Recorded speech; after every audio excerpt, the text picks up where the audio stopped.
Bismillahirrahmanirrahim. Assalamualaikum warahmatullahi taala wabarakatuh. Kembali lagi kita pada hari ini, sesi pagi ini untuk sesi forum Jumaat edisi ketiga. Mana forum Jumaat kita bawakan pada kali ini, siri yang kita bawakan pada kali ini adalah berkenaan faham faraid. Kita dah masuk ke edisi ketiga, yang mana edisi pertama dulu kita bercakap berkenaan tajuk kejamkah faraid, di mana di situ kita kupaskan isu-isu berkenaan kefahaman tentang faraid, tentang salah faham yang berlaku berkenaan faraid, dan alhamdulillah kita dapat jawapan-jawapan daripada situlah.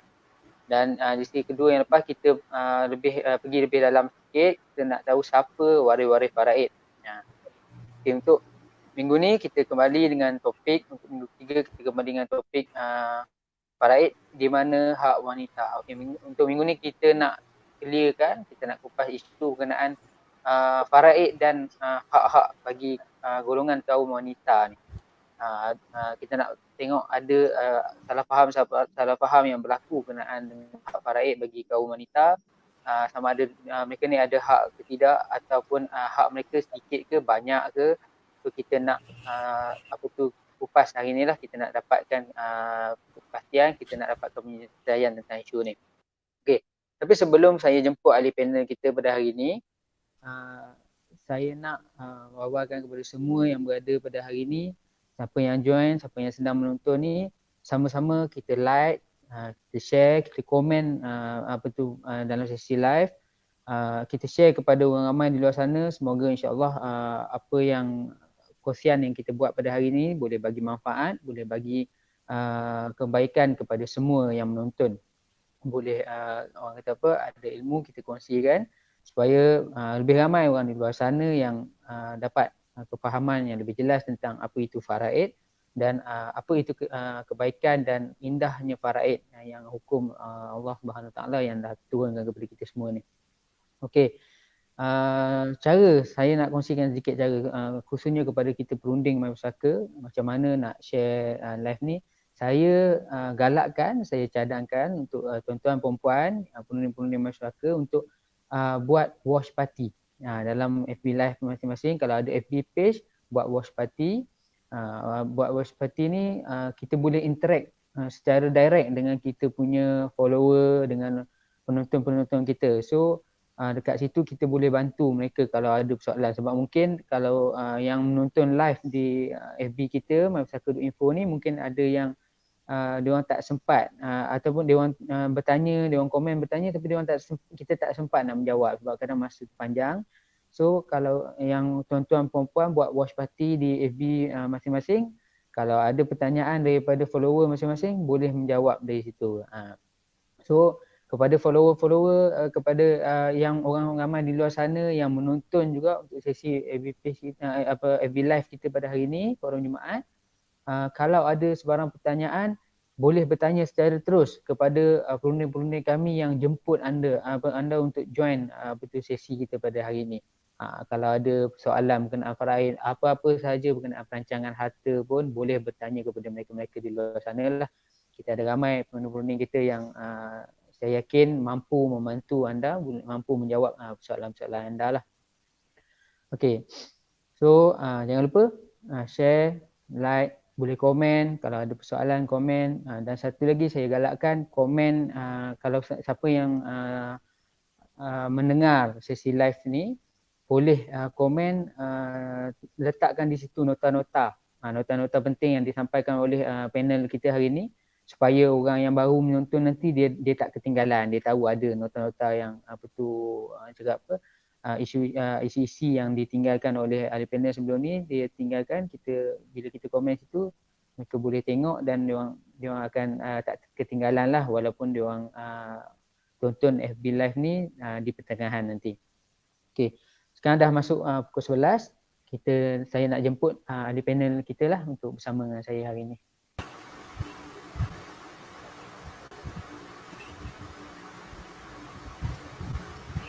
Okey, selamat datang. Assalamualaikum Tuan Gamarul, Ustaz Hilmi. Waalaikumsalam warahmatullahi wabarakatuh. Okey, alhamdulillah rabbil alamin. Yang saya hormatilah kedua-dua ahli panel kita, Tuan Kamarul Azman dan Ustaz Hilmi Halnis. Tadi Tuan Kamarul dengan Ustaz, saya dah cerita sikit apa topik kita pagi ini, apa yang kita nak kupas tentang hari ni lah. Tapi saya sebelum tu, mungkin sebelum ni kita dah masuk edisi ketiga ni, penonton-penonton yang pernah tengok FB Live kita pada sebelum ni mungkin dah kenal lah ahli panel, kedua-dua ahli panel kita ni. Sebab yang sebelum ni pun kita bersama dengan Tuan Kamarul dengan Ustaz Hilmi juga. Tapi kepada yang baru menonton, saya nak kenalkan sedikit lah. Okay. Yang pertama saya nak kenalkan Tuan Kamarul Azman.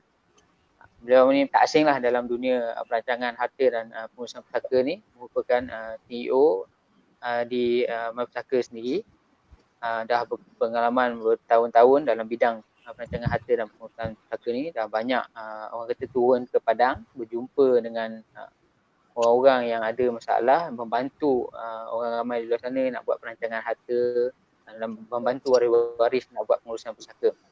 Okey, ahli panel jemputan yang kedua yang kita ada hari ini adalah Ustaz Hilmi Al-Nabi Muhammad, yang merupakan founder Akademi iLift yang bertempat di Kota Damansara. Betul Ustaz? Kota Damansara. Yang mana Akademi iLift ni adalah pusat untuk belajar faraid, belajar fardu ain di situ. Okey. Selain itu, Ustaz Hilmi juga merupakan seorang penulis buku Faham Faraid, buku ni. Boleh ni sekejap, saya tengok.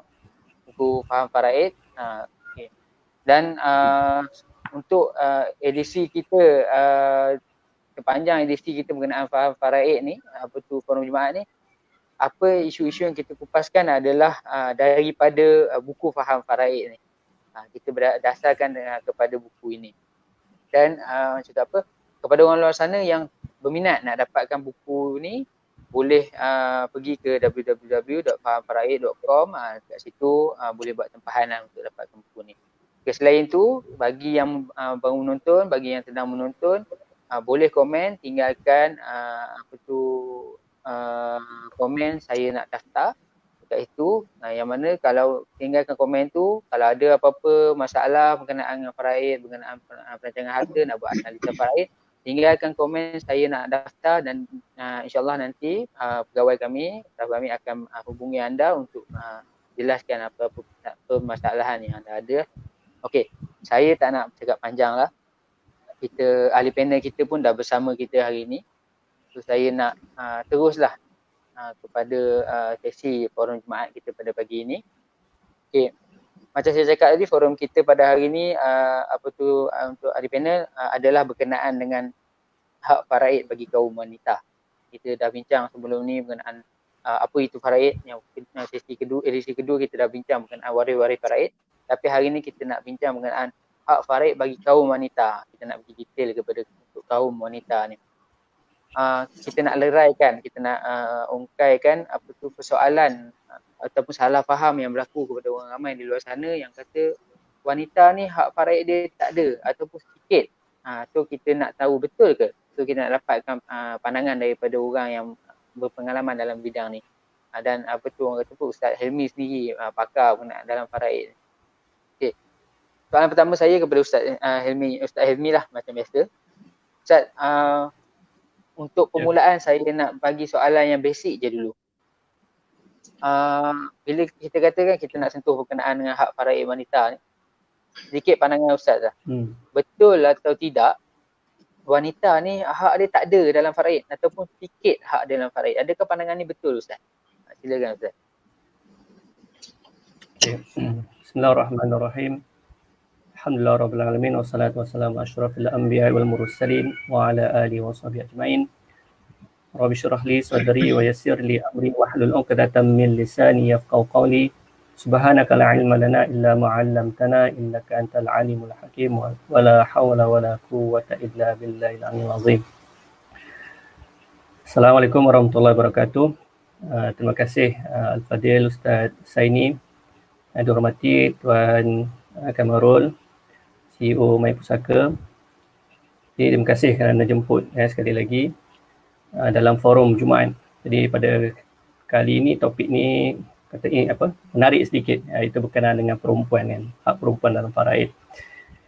Okey, berkaitan soalan yang ditujukan kepada saya, sebelum saya menjawab, jadi kita kupaskan dulu sedikit berkenaan dengan sejarah pewarisan sebelum kedatangan Islam. Di mana ketika di negara Arab lah ketika tu, di mana ketika itu perempuan langsung tidak mendapat harta pusaka, tak ada langsung. Tak dapat langsung harta pusaka. Dia bagi pada lelaki dewasa saja. Perempuan, kanak-kanak tak dapat. Alasan mereka, perempuan ni dan kanak-kanak ni orang kaum yang lemah, tak mampu nak mempertahankan kabilah apabila berlakunya serangan daripada musuh. Mereka menggunakan akal mereka. Begitu juga sebelum ni saya pernah ke Bandung, Indonesia.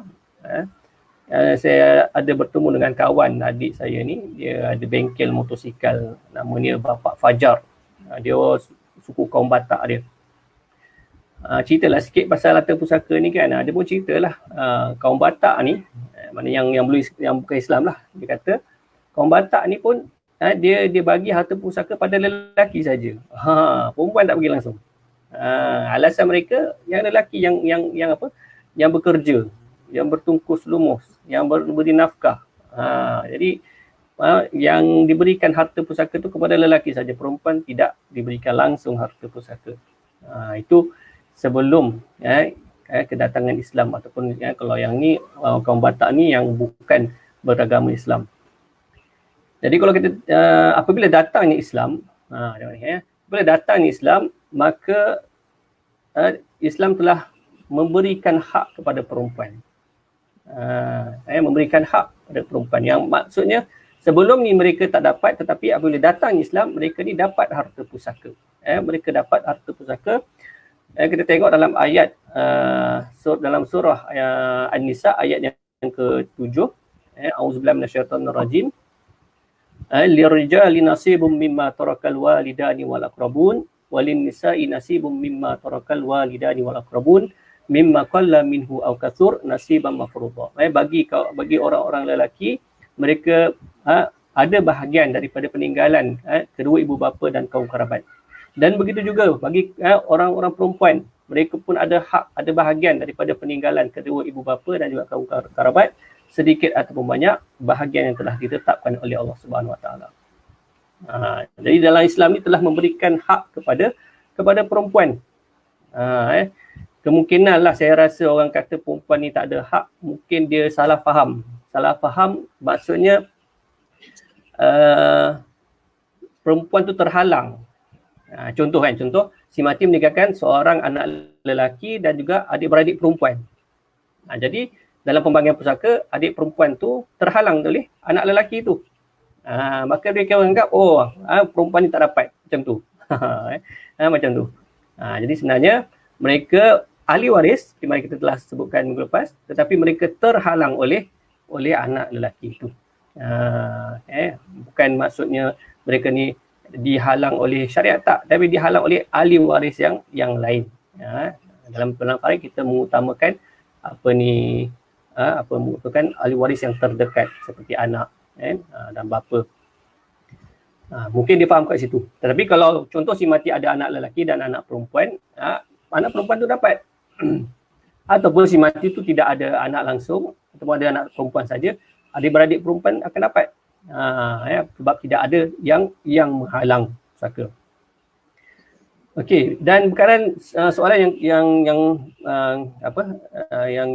mengatakan dia dapat sedikit saja.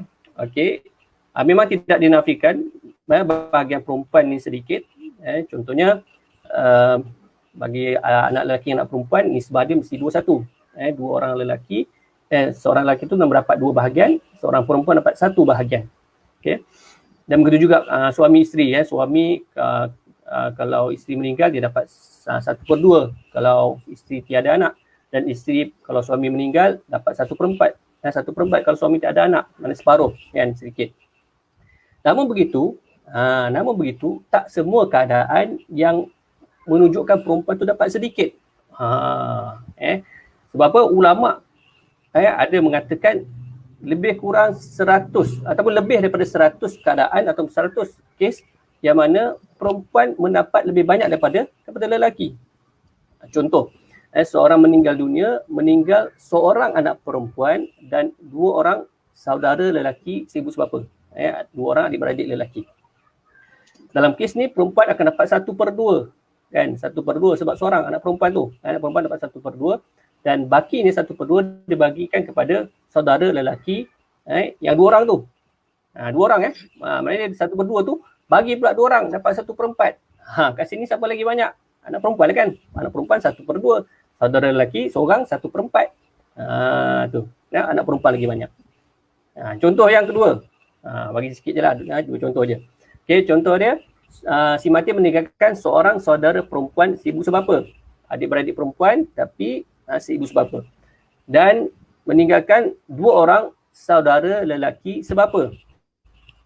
Adik-beradik. Dia orang adik-beradik. Tapi yang perempuan tu adik-beradik seibu sebapa. Yang 2 orang lelaki tu adik-beradik sebapa. Okay. Adik-beradik seibu sebapa perempuan ni dia akan dapat separuh sebab seorang. Separuh. Baki dia diberikan kepada saudara lelaki sebapa tu.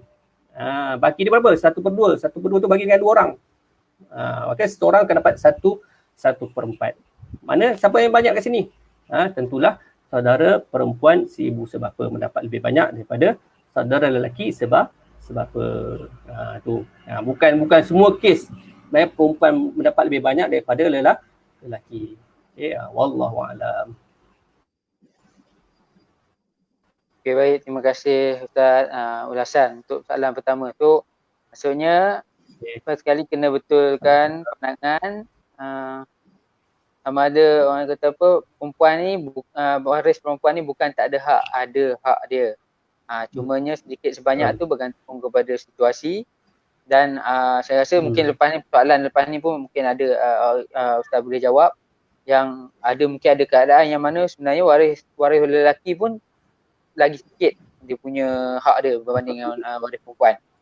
Okey. Ya, betul. Soalan seterusnya kepada Tuan Kamarul. Tuan Kamarul, macam saya sesi kita sebelum ni kepada orang yang berada di lapangan ni, kita tak ada nak tanya benda lain lah. Kita nak tanya pengalaman sendiri. Pengalaman orang yang berjumpa dengan orang ramai kat luar sana, bantu buat pengurusan pusaka, jumpa dengan waris-waris yang mungkin macam-macam situasi kerenahnya orang kata apa perangai masing-masing kan.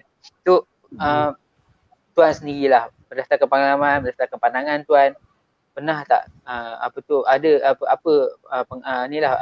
orang cakap apa, Tuan punya pandangan ataupun pengalaman berkenaan dengan jumpa dengan kes waris-waris yang macam waris lelaki ataupun waris perempuan dia rasa dia tak ada hak, waris lelaki dia rasa hak dia banyak sampai dia menidakkan hak waris perempuan. Minta Tuan kongsikan, silakan. Bismillahirrahmanirrahim. Assalamualaikum warahmatullahi wabarakatuh. Yang saya hormati Ustaz Helmi yang merupakan juga rakan seperjuangan sama-sama menegakkan, mengembangkan ilmu faraid, dan juga kepada Tuan Moderator kita Husaini. Okey, itu permulaan kita imbas sesi perkongsian kita yang pertama, di mana tajuknya kejamkah faraid. Ini yang sebenarnya hakikatnya. Tidak ramai yang dapat memberi penjelasan, ulasan, analisa faraid seperti apa yang dapat dinyatakan oleh Ustaz Helmi. Jadi sebab kekurangan maklumat, kekurangan ilmu itulah yang menyebabkan macam apa yang Tuan kata tadi. Sekejap. Ada. Okey. Tak apa. Jadi di mana ramai yang tidak faham, bila tidak faham tu ada kalanya pihak wanita mengatakan mereka mempunyai hak kecil. Tetapi ada kalanya juga pihak lelaki yang menganggap diri mereka mempunyai hak yang besar. Itu sebenarnya sebab ketidakfahaman. Jadi telah ditunjukkan tadi beberapa contoh oleh Ustaz Helmi di mana banyak ketika sebenarnya pihak wanita bergabung mempunyai hak yang lebih besar.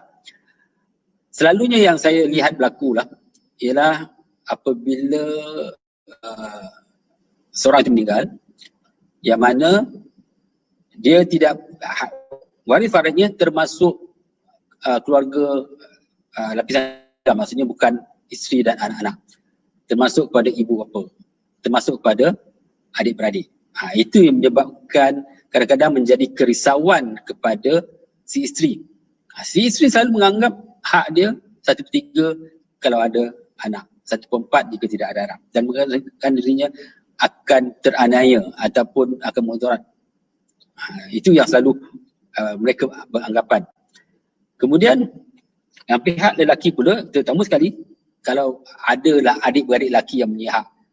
Ini yang konsep mungkin akan kita ulas dalam soalan yang sekarang ini, tentang konsep kepala waris. Dan ramai juga pihak lelaki, mereka tak faham secara keseluruhan. Dia selalu yang diingat apa? Lelaki mempunyai hak 2 kali daripada perempuan. Itu pun matematik, bila matematik salah, ada satu kes ni.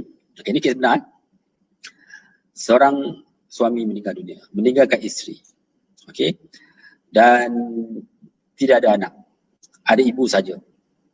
Di mana adik beradiknya termasuk seorang abang lelakinya punya hak. Tetapi abang lelaki ni dalam congak dia kata, oh adik aku ni ada harta 300,000. Aku ada separuh. Macam mana dapat separuh saya tak tahu. Sepatutnya satu, kalau dia ikut satu bahagian, 2 bahagian pun, sebenarnya hak dia hanyalah 1/3. Tetapi dia beranggap dia punya hak separuh. Macam mana dia congak saya tak tahu. Jadi pada apa fikiran dia, apabila adik dia meninggal, dia uruskan, maka separuh daripada harta arwah tadi akan jadi milik dia. Itu yang menyebabkan dia volunteer untuk menguruskan dan juga telah memilih beberapa harta arwah ni tadi untuk diserahkan kepada dia, sebab ikut congak dia berhak separuh. Sebab apa dia mempunyai anggapan itu? Sebab kefahaman dia silap. Dia hanya nampak lelaki 2 kali gada yang wanita. Dia anggap dia separuh dapat. Jadi itu yang selalu berlaku. Tetapi apabila kita analisa sebenarnya, hak dia tak sampai pun 5%. Maksudnya seperti yang Ustaz Amin kata tadi, isteri tadi mempunyai hak yang banyak, 1/4. Itu sebab dia tidak ada anak, maka dia pergi pada ibu dan adik-adik yang lain. Jadi macam saya kata tadilah, isunya sebenarnya adalah bukannya faraid tidak adil, bukannya juga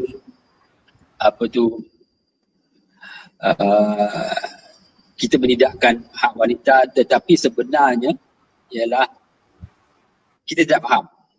Satu lagi yang saya nak ceritakan juga adalah untuk pihak wanita, terutamanya isteri, yang selalu menjadi masalah yang datang jumpa kami adalah pihak isteri, sebab mereka merasakan diri mereka hanya ada 1/8, tanpa mengira sebenarnya kalau dia ada anak lelaki dan anak perempuan, mereka bergabung mendapat keseluruhan harta yang ditinggalkan oleh arwah. Tetapi mereka hanya nampak 1/8 tanpa melihat hak-hak anak-anak. Begitu juga yang di pihak sana.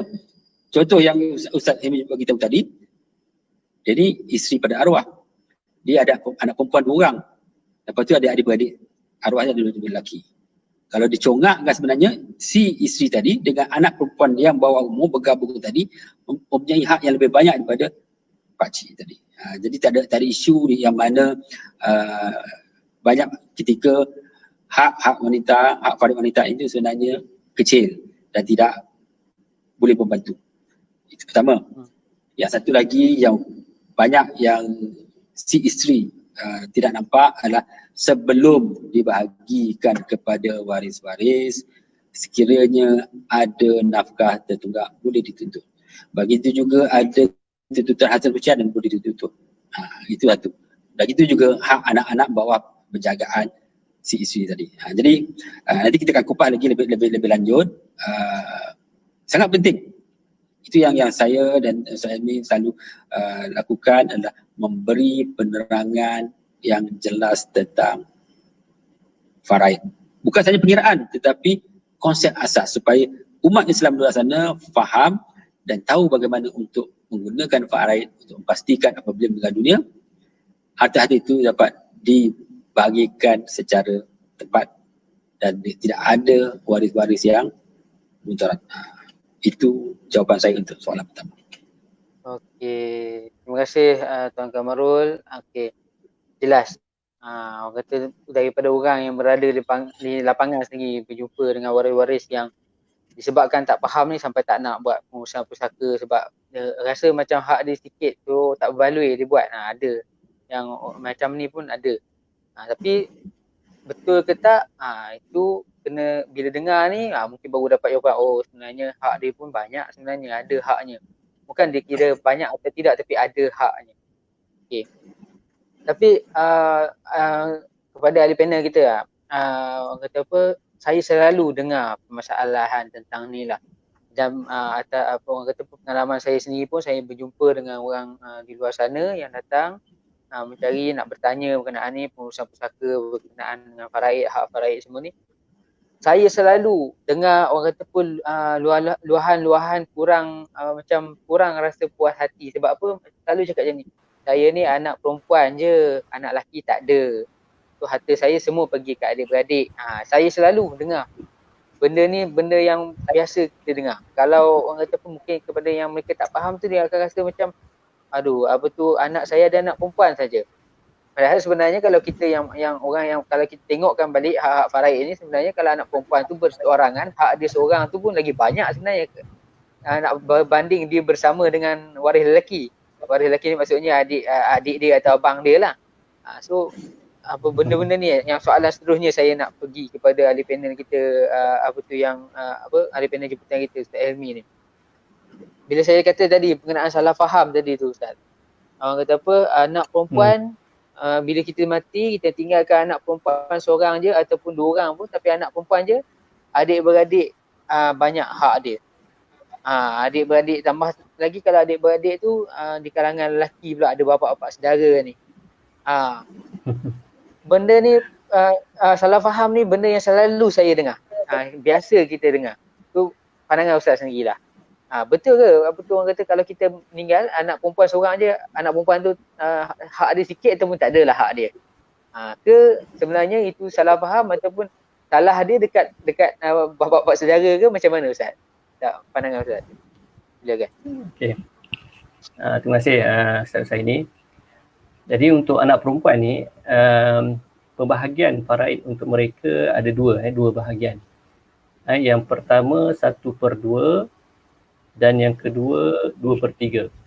Dan Allah telah berfirman dalam surah An-Nisa ayat yang ke-11, A'udzubillahi minasyaitonir rajim, fa in kunna nisa'an fawqa ithnataini falahunna thulutsa ma tarak. Wa in kanat wahidatan falahan nisf. Jikalau anak perempuan tu bilangan mereka 2 ke atas, falahunna thulutsa ma tarak, mereka mendapat 2/3. 2 dan ke atas anak perempuan ni akan dapat 2/3.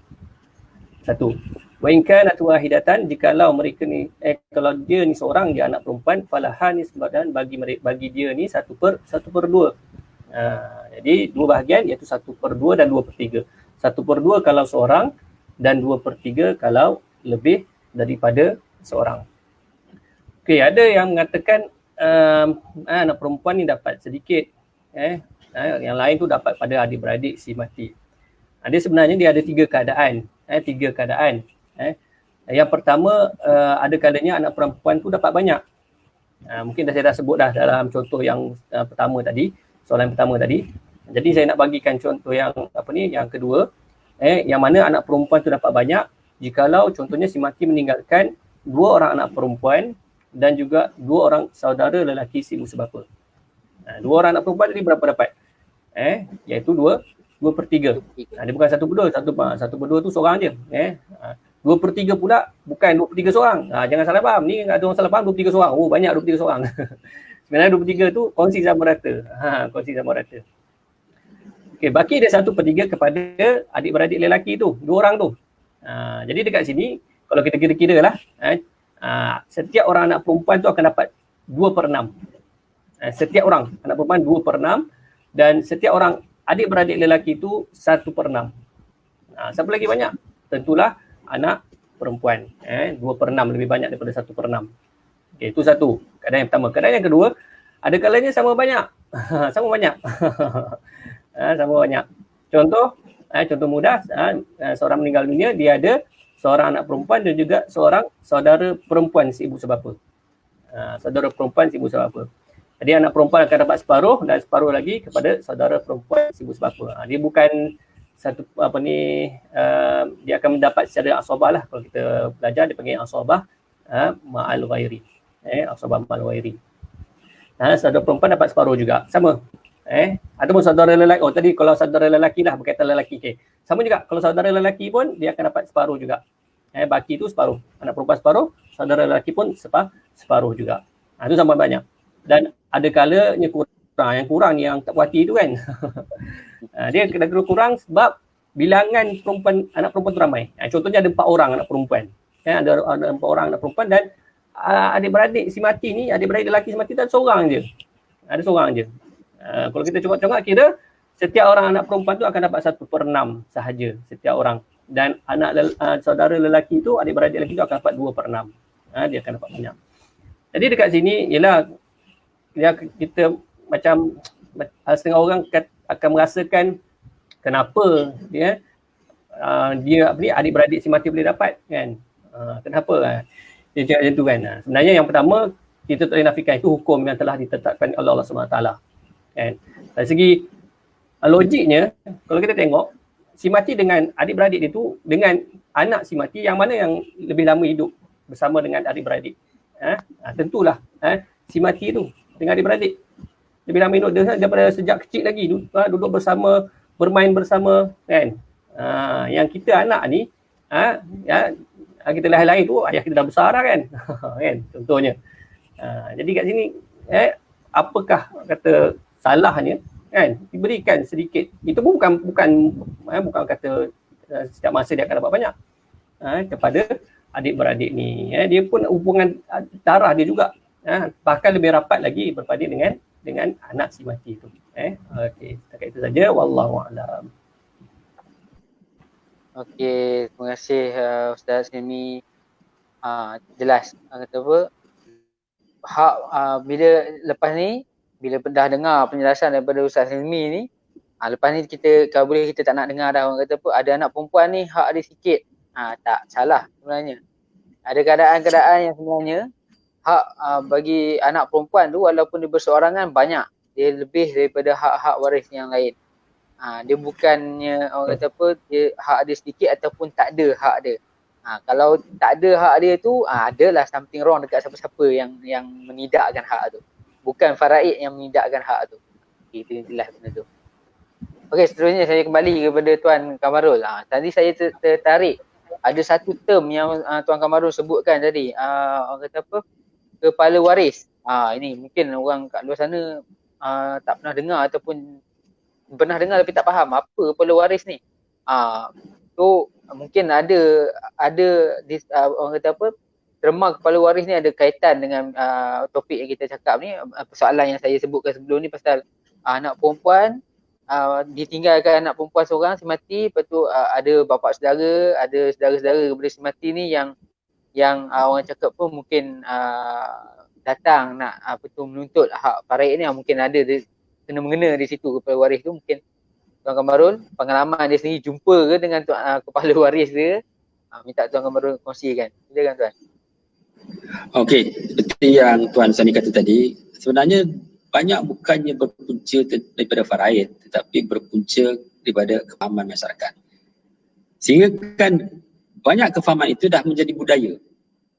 Antara budaya sekarang yang selalu saya lihat adalah budaya konsep kepala waris. Biasanya apa? Biasanya kalau ada orang meninggal di kalangan waris-waris, mungkin dalam anaknya ada seorang anak lelaki sulung. Maka anak lelaki sulung itulah dianggap sebagai kepala waris dan seolah-olah mempunyai hak mutlak untuk menentukan bagaimanakah peninggalan. Yang lebih rumit lagi kalau sekiranya dia tidak ada anak lelaki, ayah pun dah tak ada, maka adik-beradik lelaki dan perempuan juga mempunyai hak faraid. Dan ketika itu adalah seorang adik-beradik lelaki si mati yang tadi beranggapan dia ni adalah kepala waris. Bila kepala waris, dialah yang berhak menentukan arah tuju urusan. Dan dia juga yang akan menguruskan. Dia menguruskan dia yang lebih banyak dapat. Jadi inilah yang selalu berlaku, dan bila ini berlaku, dia akan mendatangkan kerisauan terutama sekali kepada isteri si mati. Macam saya kata tadi. Dia hanya beranggapan aku ada 1/8 je. Macam Tuan Sani kata, akibatkan dia tak nak buat apa-apa. Lebih baik aku tak buat apa-apa. Sebab kalau aku uruskan, nanti adik-beradik dapat. Lebih baik aku duduk senyap je. Biarlah rumah itu atas nama arwah, dia duduk diam-diam. Si adik-beradik dia berbincang kan, tak nak berbincang. Akhirnya harta itu terbiar beku. Bila lama terbiar beku akan menjadi masalah. Ini satu contoh yang saya nak ceritakan lah. Ini berlaku di Kedah. Ini berlaku selalu. Dia selalu berlaku ada dua. Tanah satu, bila meninggal dunia, ada hak adik-beradik lelaki. Ataupun hak anak lelaki yang akan memastikan dia dapat. Ini satu contoh. Lelaki meninggal dunia, dia ada isteri. Ada anak perempuan. Seorang saudara kandung lelaki dan 2 orang saudara kandung perempuan. Jadi sebenarnya kalau kita kira, hak isteri dan anak-anak dah cukup banyak dah. Hak isteri 12/96. Hak seorang anak perempuan tadi 32/96. Campur lagi seorang 32/96. Bakinya, pakcik ni tadi hanya ada 10/90, kecil daripada isteri. Itu boleh dicampur isteri dan seorang anak. Dan adik-beradik perempuan tadi 5/96. Tetapi dia beranggapan dia kepala waris, dia lah yang bertindak. Itu yang menyebabkan kadang-kadang dia ikut congak dia. Dia ada lebih, dia nak lebih, ataupun dia akan menguasai tanah bendang, dia yang mengusahakan, dia menghasilkan, sebab kata dia ada hak dan dia adalah kepala waris. Ini sebenarnya silap faham. Itu sebabnya sangat penting bila berlaku kita tukar daripada kefahaman yang selalunya datang daripada budaya-budaya yang sebenarnya tidak betul. Dan dia lebih rumit lagi. Dia lebih rumit lagi kalau tanah yang ditinggalkan, hak arwahnya adalah sebahagian. Contohnya dia datang daripada Datuk dulu, hak arwah ada 1/5. Bila dia ada 1/5, nak uruskan lagi rumit. Jadi dia akan menjadi rumit kalau yang ada hak itu adalah wanita dan ada terkandung dalam hak itu golongan-golongan yang bukan keluarga asalnya, bukan isteri, bukan anak-anak. Ada melibatkan adik-beradik ataupun bapa ataupun ayah pada si mati. Kadang-kadang ayah dengan ibu si mati tak ada masalah, tetapi ditangguh-tangguhkan ayah atau ibu tadi meninggal dunia, maka berlakulah waris berlapis dan adik-beradik mempunyai hak. Ketika itu juga timbul masalah. Tapi macam apa yang diceritakan oleh Ustaz Almi dan juga Tuan Sani, simple je. Fahami tentang faraid sebenar-benarnya yang tepat. Kalau kita tak sempat belajar pun, ataupun sekarang ni kadang ramai orang dengar ceramah kami, ceramah Ustaz Ilmi cerita, tetapi akhirnya mereka akan lupa sebab mereka lemah matematik. Jadi senang je, ada isu usaha faraid, hubungi pakar supaya kita tidak tersesat. Okey? Kita tengok soalan yang seterusnya. Okey. Baik, terima kasih Tuan Kamarul. Okey. Menarik konsep tu. Mungkin kepada yang orang yang negeri mana yang tak pernah mendengar mengenai konsep kepala waris ni, dah tahu lah. Benda ni, konsep kepala waris ni agak popular di di kawasan utara. Agak ada bunyi bising.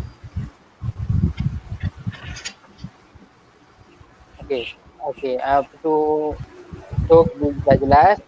Konsep kepala waris ni sebenarnya bagi saya dia bagus dari segi orang kata apa, ada orang yang nak membantu sebabkan arwah meninggalkan dari orang kata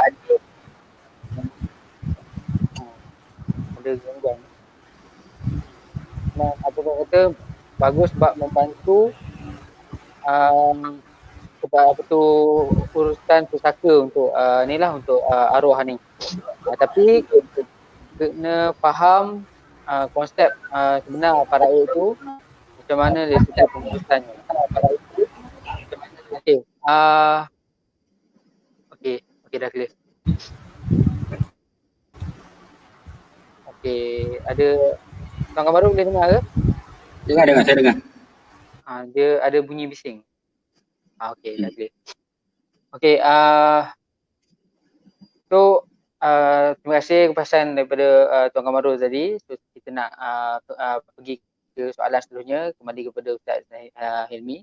Kita nak pergi lebih dalam berkenaan dengan faraid dan hak wanita ni.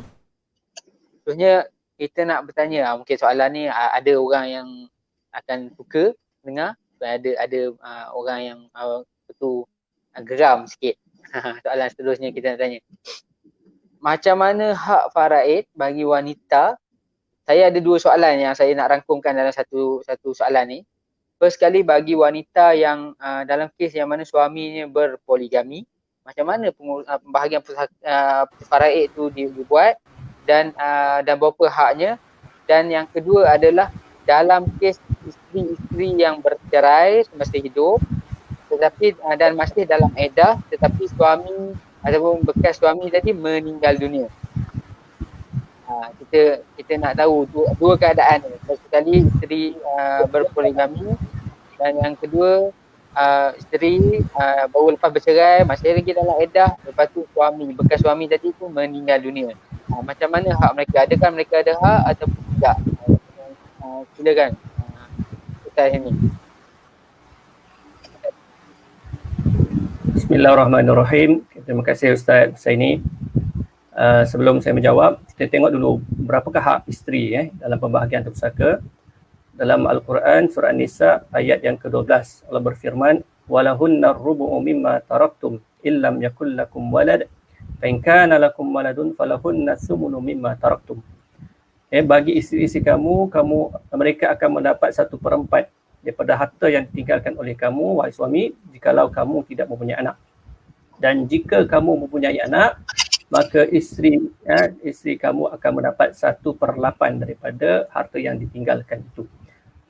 Maka kat sini isteri, seperti mana anak perempuan, ada dua bahagian, iaitu 1/4 dan 1/8. 1/4 jikalau suami itu tidak ada anak, 1/8 jikalau suami itu ada anak. Sama ada dengan isteri sekarang ataupun perkahwinan yang terdahulu. Okey, ada yang salah faham. Dia kata 1/4 ataupun 1/8 ni kalau contohnya suami berkahwin lebih daripada seorang, maka setiap orang isteri itu akan dapat 1/4 ataupun 1/8. Maksudnya kalau 4 orang isteri, kalau tak ada anak, okey 1/4 semua. 1/4 habis harta. 1/4 kali habis harta. Sebenarnya dalam pembahagian faraid, bahagian tersebut akan dibahagi sama rata sesama mereka. Bukannya kata 1/4 tu semua orang dapat 1/4. Kalau dapat 1/4, kongsi sama banyak 1/4 tu. Kalau dapat 1/8, kongsi sama banyak 1/8. Maksudnya kalau ada 2 orang isteri, dapat setiap orang 1/16. Kalau ada 3 orang, 1/24. Kalau ada 4 orang, 1/32. Makin kecil lah Ustaz. Memang betul makin kecil. Dan itulah hukumnya. Dan itu adalah hukum yang telah ditetapkan oleh syariat. Jangan risau, daripada tak dapat langsung, kalau zaman jahiliah tu perempuan tak dapat langsung, ini dapat walaupun sedikit. Dan harta tu, saya ulang balik, harta yang kita dapat tu milik kita sepenuhnya. Kita tidak ada tanggungjawab pun untuk memberi nafkah kepada sesiapa pun, hatta kepada anak sendiri pun. Boleh nak beli apa, nak beli gelang ke, nak beli cincin ke apa, guna saja. Dan tak ada paksaan, tak ada orang pun boleh paksa kita untuk gunakan harta pusaka tu untuk tanggung anak-anak kita, tak boleh. Tak ada. Okey. Itu yang pertama. Dan soalan yang kedua, jikalau isteri itu bercerai semasa hidup. Dia cerai waktu hidup, kemudian suami dia meninggal dunia. Yang keadaan suami dia meninggal dunia tu dia masih dalam iddah. Dalam masih iddah. Okey, kita tengok dulu, dia ada 2 keadaan. Yang pertama, kalau perceraian tersebut, talak yang dilafazkan oleh suami itu adalah talak raj'i, kan? Talak raj'i, talak 1 ataupun talak 2. Okey, dia ada dua keadaan pula. Dua keadaan pula. Daripada talak ni dua keadaan. Okey, keadaan pertama, kalau sebelum tu dia telah berlakunya persetubuhan, lepas tu baru suami dia talak, raj'i, kemudian dia meninggal, masih dalam iddah, maka isteri tu layak berhak mendapat harta bekas isteri tu layak mendapat harta pusaka. Sebab apa? Sebab dia talak raj'i, dalam iddah dan juga telah berlaku persetubuhan. Maknanya isteri tersebut layak mendapat harta pusaka. Okey, talak raj'i keadaan yang kedua. Jikalau tidak berlaku persetubuhan, kan? Baru kahwin. Keluar je suami marah, terus lepas talak raj'i pada isteri, maka ketika tu isteri tidak layak mendapat harta pusaka sebab dinamakan talak bain lah tu. Tapi talak bainah kubra panggil. Sebab apa? Edah pun dah tak ada. Edah tak ada. Edah tak ada sebab tak berlaku persetubuhan. Itu yang pertama. Mana talak raj'i ada kalanya boleh dapat jikalau berlaku persetubuhan. Tapi kalau tak berlaku persetubuhan, isteri itu tidak dapat harta pusaka suami. Okey. Yang kedua, kalau talak bainah kubra, cerai talak 3. Maka ketika ni memang terputus terus ikatan perkahwinan antara suami dan isteri walaupun ketika tu berlaku iddah. Walaupun berlaku iddah. Tetapi sebab talak tersebut talak bain, talak bain, maka isteri dan suami juga tidak layak mewarisi antara satu sama lain. Okey, wallahu alam. Okey, baik, terima kasih Ustaz. Clear orang kata apa, jawapan yang diberikan oleh Ustaz, orang kata apa, hak untuk mereka-mereka yang dalam keadaan berpoligami yang dimadukan, masih lagi ada hak, cumanya kena jelas lah. Kalau kata hak tu, hak isteri ada anak 1/8, bila poligami dia bukannya seorang 1/8, dia kena bahagikan. Kalau 2, 1/8 tu bahagi lah 2. Kalau 3 bahagi 3, kalau 4 bahagi 4 lah. Okey. Tapi yang menarik tadi tu berkenaan dengan hak isteri yang diceraikan tadi. Dia ada keadaan-keadaan pula nak dapat. Bukannya kalau cerai masih edah dapat. Tak, dia ada keadaan-keadaan tu, kena jelas dengan keadaan-keadaan tu baru kita boleh bercakap berkenaan ada hak ataupun tidak ada hak. Okey, baik, terima kasih Ustaz Himi. Kembali kepada Tuan Kamarul. Tuan Kamarul clear? Boleh dengar? Boleh dengar. Okey, Tuan Kamarul. Saya suka kalau Tuan Kamarul berkongsi betul pengalaman berkenaan dengan topik orang kata apa, soalan yang saya tanyakan tadi kepada Ustaz Himi. Tambah berkenaan dengan kes-kes berpoligami. Ini kita nak dengar real case. Mungkin orang kata apa, pengalaman Tuan Kamarul sendiri. Pengalaman Tuan Kamarul sendiri mungkin bertemu dengan kes-kes yang mana waris ada si mati tinggalkan isteri dalam keadaan berpoligami, dari segi dia punya pengurusan dia, dan apa mungkin ada nasihat sikit di ujung untuk soalan ni bagi orang-orang kat luar sana yang berpoligami, apa yang diorang kena buat sebenarnya. Okay, silakan Tuan Kamarul. Okey, terima kasih.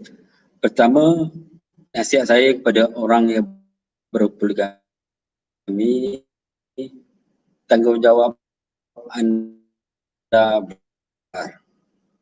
Okey, antaranya adalah untuk memastikan sekiranya anda pergi ke semua, bagaimanakah cara kita untuk mengelakkan? Antaranya adalah untuk membuat perancangan yang rapi.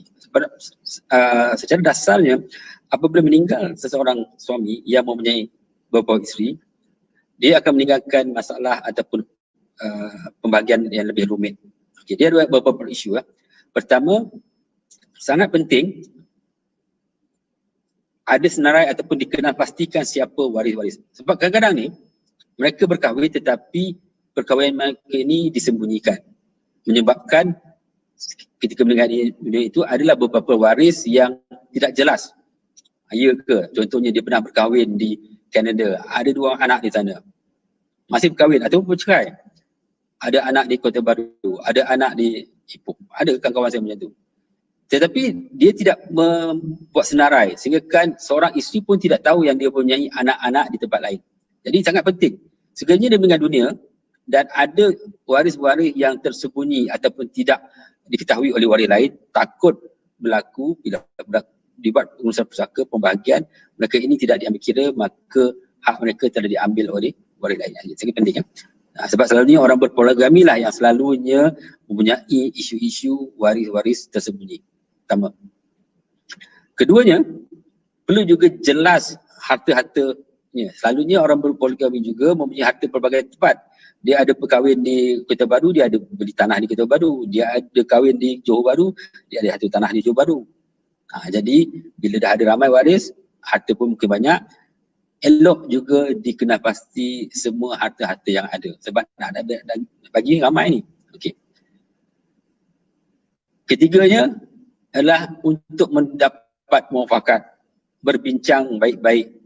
Siapa dapat apa. Sebab kerana dalam faraid lah, lelaki yang berhak juga sepatutnya berbincang. Tetapi kalau semasa hidup pun ketiga-tiga atau keempat isteri pun tidak pernah dapat duduk semeja, itu menjadi masalah. Jadi kebiasaannya apabila dalam berpoligami ni sebaiknya siap-siap nanti wasi, pentadbir ataupun wakil yang akan boleh menjadi pengadil untuk urusan pusaka, siapa nak jadi pemohon dan sebagainya. Sebab kalau ada empat isteri, siapa nak jadi pemohon? Orang nanti berebut untuk menjadi pemohon. Orang yang jadi pemohon pusaka pula akan dicop sebagai orang yang tamak untuk dapatkan harta. Itu pertama. Yang keempatnya adalah masa. Sebab bila masalah itu rumit, masa itu penting. Sebab sekiranya proses itu dilewat-lewatkan, takut ia akan menjadi lebih rumit. Contohnya, salah seorang isteri tadi ada hak 1/8 bagi dia ada hak. Dia ada anak. Dilewat-lewatkan dia meninggal dunia. Maka dia terpaksa juga mengambil kira ibu ayah kepada isteri tadi untuk bergabung dalam perbincangan pusaka sebab dia jadi waris berlapis. Jadi kalau kebiasaan pun kalau berlaku kes-kes berlapis dah rumit, apatah lagi kalau melibatkan poligami. Okey. Jadi sangat penting saya katakan tadi, apabila anda berpoligami pastikan semua waris-waris tadi diketahui. Kalau takut pun buat senarai, bila kita mati nanti semua senarai itu timbul. Begitu juga harta yang kita ada mestilah juga disenaraikan supaya bila meninggal dunia dapat diuruskan, dapat diturun milik kepada waris-waris secara keseluruhannya. Begitu juga tentang ada orang yang boleh menjadi pengadil. Sebaik-baiknya mungkin adik-beradik kita yang boleh menjadi perantara perbincangan antara isteri-isteri kita. Sebab selalunya kadang-kadang yang saya lihat dah, bila mereka berpoligami ni kadangnya antara isteri-isteri pun tak bercakap. Jadi bila dah meninggal dunia mungkin akan jadi masalah. Yang keempatnya masa. Jadi sebalik-baiknya kalau meninggal lelaki yang berpoligami diuruskan segera. Takut bila dilewat-lewatkan berlaku kematian di kalangan isteri-isteri tadi, dia akan menjadi lebih rumit.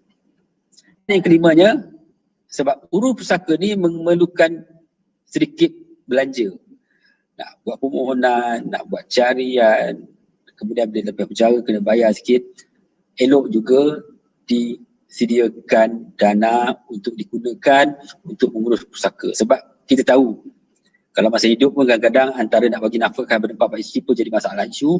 Ini kan nanti bila kita mati nanti, siapa nak mengeluarkan modal, kos untuk urus pusaka pun jadi masalah besar. Jadi secara ringkasnya, nasihat saya untuk mereka yang berpoligami ini sangat-sangat penting ataupun lebih penting daripada kebiasaan untuk berjumpa dengan pakar-pakar perancangan pewarisan ataupun perancangan legasi supaya dapat disediakan dokumentasi perancangan yang lebih kukuh. Untuk apa? Apabila meninggal dunia tidak ada seorang pun daripada isteri-isteri nanti akan ditinggalkan dalam keadaan yang mudarat. Okey? Okey, baik. Terima kasih Tuan Kamarul. Itu nasihat yang orang kata apa, ringkas tapi padat kepada orang ramai kat luar sana yang mana mungkin dalam situasi yang kita sebutkan sebentar tadi lah. Yang berpoligami mungkin diam, yang lebih bahaya bagi saya yang diam-diam. Berkahwin di sana, berkahwin di sini, ada anak di sana, ada anak di sini tapi kita tak tahu. Dan benda ni besar kemungkinan selepas berlaku kematian bila nak buat pengurusan pusaka sama ada antara orang kata apa probability yang akan berlaku adalah waris-waris diabaikan sebab yang menguruskan pun mungkin tak tahu pun wujudnya waris-waris ni, ataupun kemungkinan besar berlaku pembalahan. Tiba-tiba muncul isteri nombor 2, kita terkejut yang isteri nombor 1 tu kan. dan ini akan menyebabkan kesukaran berlaku. So orang kata nasihat daripada Tuan Maruzi, nasihat yang baik, yang mana yang paling penting adalah cepat-cepat buat perancangan semasa kita hidup ni, jumpa dengan pakar. Okey, dan kepada yang menonton sesi kita pada hari ni, mungkin ada kawan-kawan yang dalam situasi yang kita sebutkan, baik kalau kita sharekan kepada mereka forum kita hari ni, boleh dia orang tengok, boleh mungkin ada manfaat kepada mereka. Dan bukan itu saja, kepada semua pun yang rakan-rakan kita, saudara-saudara kita, boleh sharekan kepada mereka. Dan kepada yang menonton, yang mungkin ada soalan berkenaan dengan tadi tu, ada orang kata nak perancang harta untuk orang yang berpoligami, nak tanya dalam komen, malulah, segan pula kan, takut kantoi ke apa kan. So boleh hubungi kita ataupun hubungi perunding-perunding kami di Maya Pusaka, boleh bertanya macam mana nak buat perancangan yang terbaik supaya orang kata tak berlaku salah bila kita meninggal nanti. Okey, baik. Sebenarnya saya nak pergi kepada soalan terakhir kita untuk hari ini. Masa kita pun dah kat sejam kita live hari ini. Soalan terakhir saya, mungkin soalan ni untuk kepada Tuan Ustaz Hilmi, mungkin soalan ni tak kena mengena sangat dengan tak secara direct kena mengena dengan pembahagian faraid itu sendiri, tapi berkaitan, bagi saya berkaitan. Soalan ni adalah berkenaan tentang satu, hak tentang harta pencarian, tentang hak nafkah, hak pendapatan, dan juga tentang tuntutan berkenaan dengan nafkah tertunggak. Saya nak tanya Ustaz Hilmi, bila hak-hak berkenaan ni, nafkah tertunggak, harta pencarian semua ni, bila dia timbul dan macam mana pembahagian tu, bukan masalah saya pembahagian kepada tu, tapi dari segi pusaka tu di mana dikiranya hak-hak yang saya sebutkan tadi tu. Adakah dibahagikan faraid dahulu, lepas tu dikira untuk hak pencarian, nafkah tertunggak semua tu, ataupun hak tu datang dahulu ke? Tu saya nak mungkin Ustaz boleh tolong kupaskan sikit. Silakan Ustaz.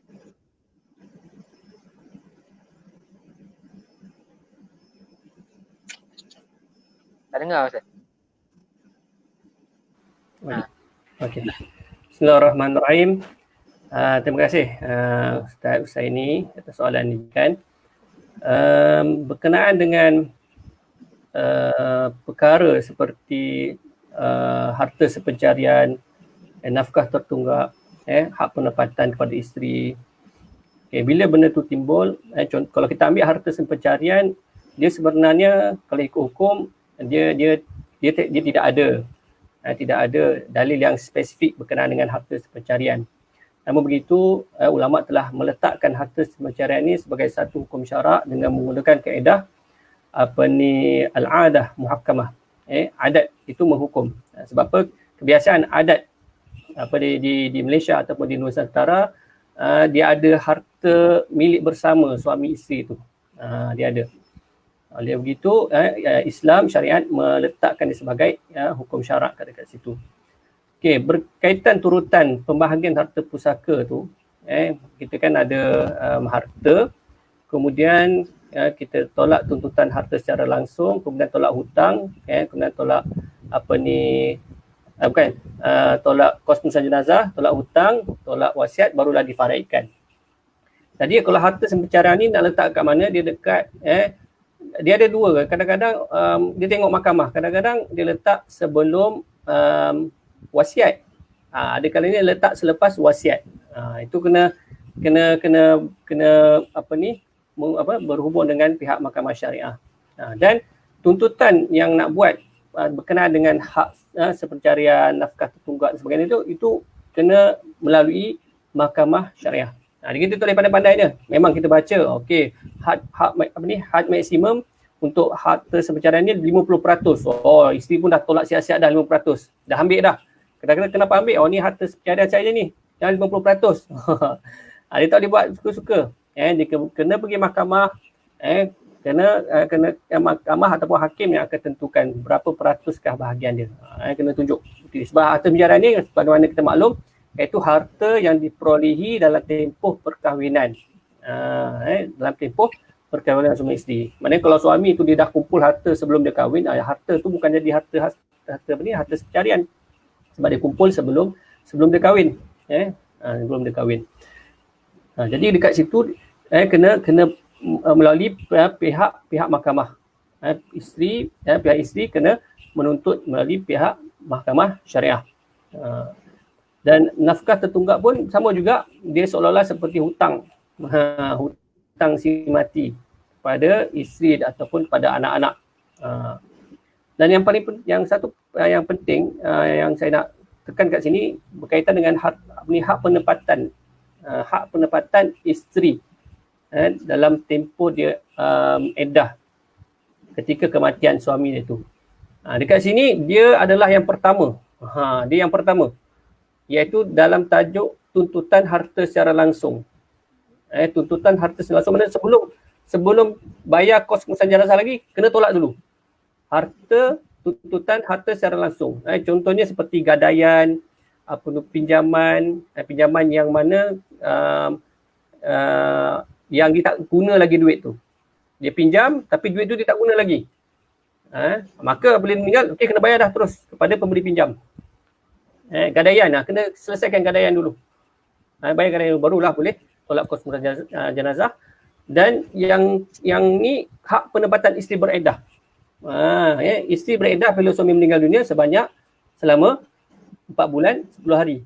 4 bulan 10 hari. Jadi tempoh 4 bulan 10 hari tu kena tolak siap-siap untuk menempatkan isteri tu. Maknanya rumah, kalau yang dia duduk tu rumah sewa, maka kena ambil duit daripada harta suami tu selama untuk 4 bulan 10 hari, bayar sewa tu untuk isteri tu duduk dekat rumah sewa tu. Tu begitu. Itu maknanya untuk penempatan isteri beriddah ni kena tolak siap-siap dulu. Kena tolak siap-siap dulu. Jangan orang kata lepas tu baru tolak, tak. Sebab apa? Sebab ketika tu isteri apabila dia kematian suami, maka dia hilang tempat bergantung. Masuklah rumah yang nak dia duduki tu. Dalam Islam, maka diberikan kelonggaran untuk isteri duduk ke dalam rumah tu selama 14 hari, dan kos untuk membayar penempatannya tu dibayar daripada harta pusaka suami. Tu ramai tak tahu tu. Itu dalam mazhab kita Syafi'i. Boleh tengok dalam kitab kitab Fiqh Haji ada menerangkan berkenaan dengan perkara ni. Okey. Wallahu a'lam. Okey, baik. Terima kasih Ustaz. Tu jelas. Hak-hak berkenaan dengan harta pencarian, hak-hak berkenaan dengan hak penempatan nafkah tunggak, dia datang sebelum pengurusan pusaka, sebelum pembahagian faraid tu dulu. So kena jelas benda tu.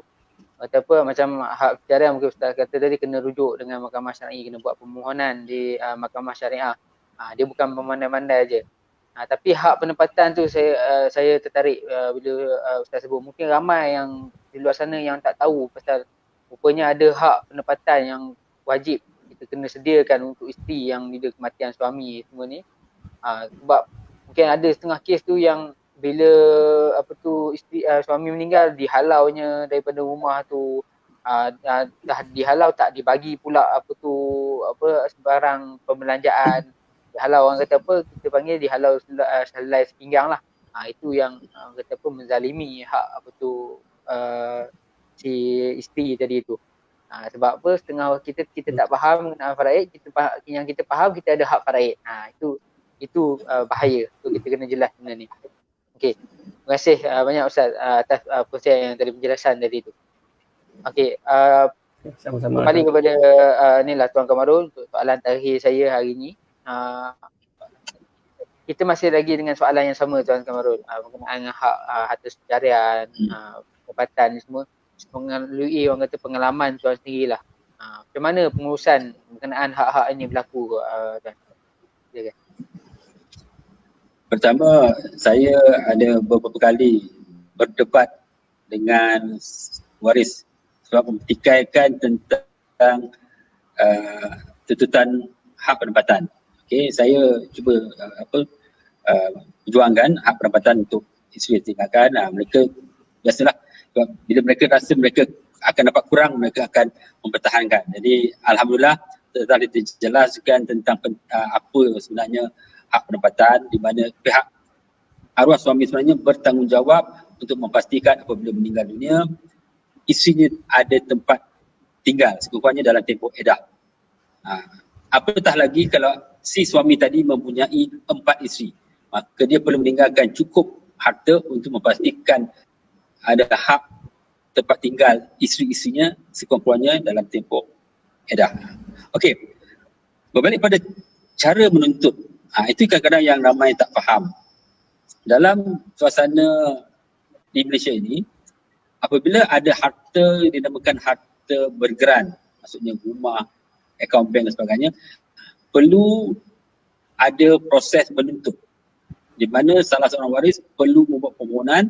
Ada 3 tempat yang boleh mohon, antaranya pejabat si kecil sekiranya harta yang ditinggalkan di bawah 2 juta, ataupun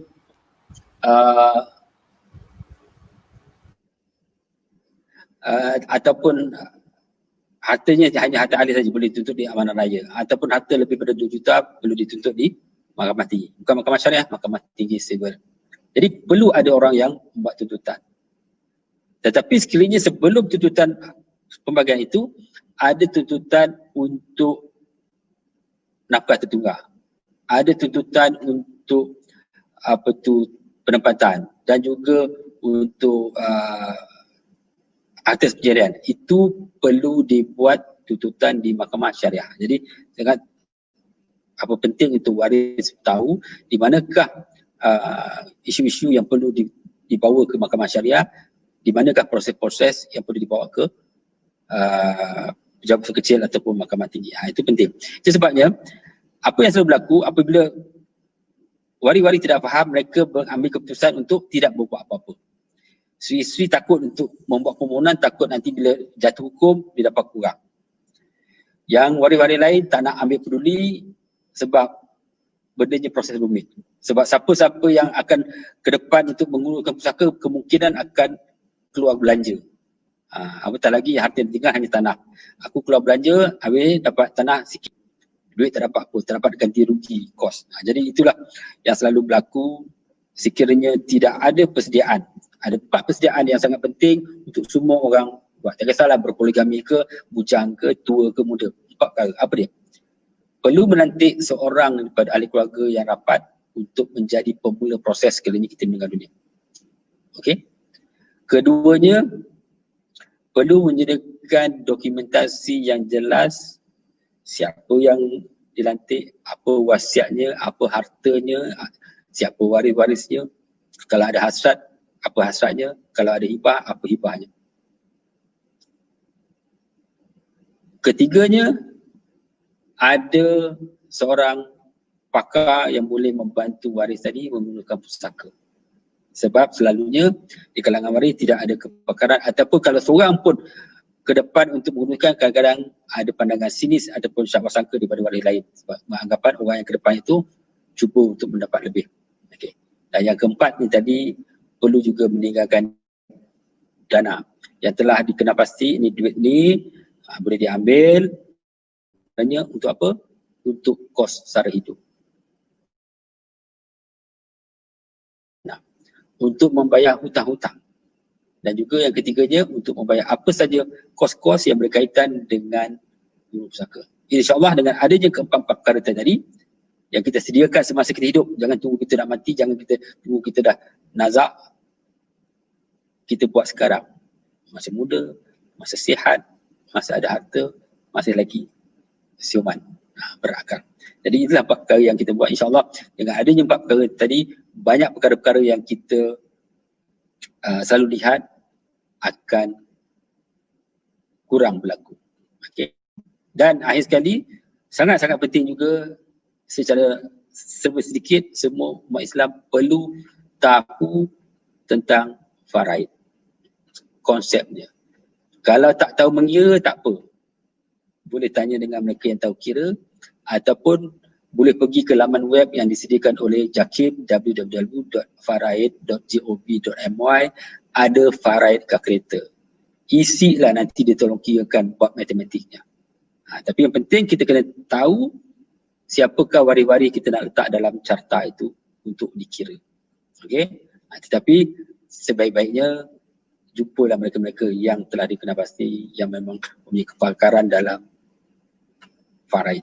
Contoh Ustaz Helmi ataupun Mai Pusaka, insyaAllah.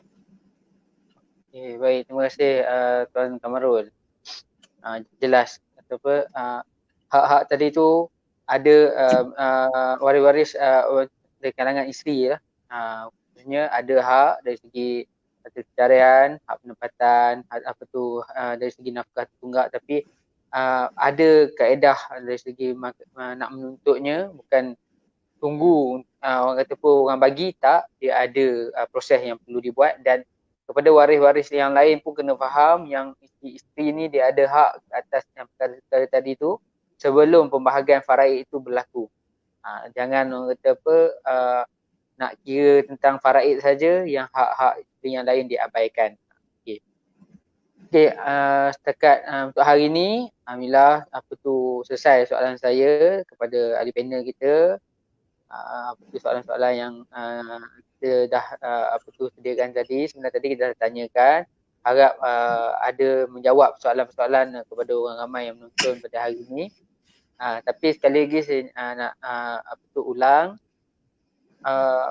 sekiranya sesi live kita hari ini, forum Jumaat kita pada hari ini memberi manfaat, insya-Allah boleh memberi kebaikan kepada semua yang menonton. Saya mohon kepada anda semua untuk share, untuk like, untuk share kepada saudara mara, kepada kawan-kawan, kepada siapa saja di luar sana yang boleh dapat manfaat bersama daripada hasil daripada sesi live kita hari ini, hasil daripada perkongsian daripada ahli panel kita pada hari ini. Okey. Selain tu, kalau ada persoalan boleh tinggalkan di bahagian komen. Kalau nak secara personal, nak kita hubungi secara personal, nak berborak, nak bertanya secara personal, boleh tinggalkan di komen, saya nak daftar. Tinggalkan ayat komen, saya nak daftar. InsyaAllah staf kami atau pegawai kami akan hubungi anda secara personal untuk ada persoalan-persoalan yang nak ditanya, mungkin nak ditanya secara terus di dalam komen, ada orang kata malu ataupun ada isu-isu sikit yang tak nak dikongsikan kepada orang ramai, boleh bertanya, tinggalkan komen, kita akan hubungi secara personal. Okey. Selain tu, sekali lagi saya ingatkan, sesi forum faraid kita adalah berdasarkan kepada buku daripada Ustaz Helmi, Faham Faraid. Yang mana kalau nak dapatkan buku ni boleh dapatkan di www.fahamfaraid.com. Boleh ni, buku yang bagi saya sangat bagus untuk faham faraid, bukan saja dari segi pengiraan tapi juga dari segi kefahaman berkenaan dengan faraid itu sendiri. Okey. Alhamdulillah, terima kasih kedua ahli panel. Tapi sebelum kita tamatkan sesi pada hari ini, saya nak minta orang kata sedikit nasihat lah, mungkin seorang 1 minit bagi setiap ahli panel, nasihat ringkas kepada orang ramai yang di luar sana yang mungkin menonton bersama kita, yang mungkin akan menonton kemudian nanti berkenaan dengan topik kita pada hari ini. Saya silakan Ustaz Helmi. Bismillahirrahmanirrahim. Jadi sedikitlah penutup.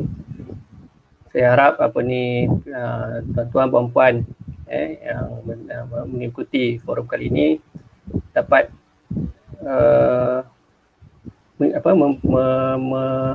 meyakini bahawa apa yang telah ditetapkan oleh Allah Subhanahu Wa Taala ini sangat adil.